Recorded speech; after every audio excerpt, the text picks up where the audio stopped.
Anong social media platform nga ba ang magandang i-link sa Orange app?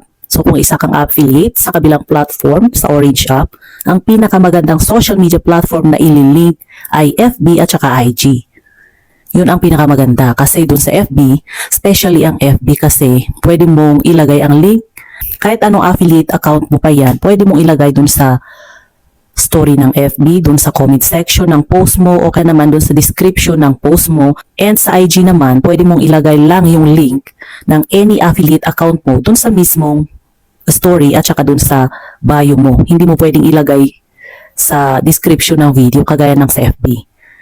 Pero ang TikTok, hindi mo pwedeng ilagay or i-connect yung link ng kabilang affiliate account mo sa TikTok. Hindi yata pwede. I think hindi pwede kasi talagang hindi pwede. Yun. So yun ang pinakamagandang social media platform na pwede mong i-link dun sa affiliate account mo sa Orange app.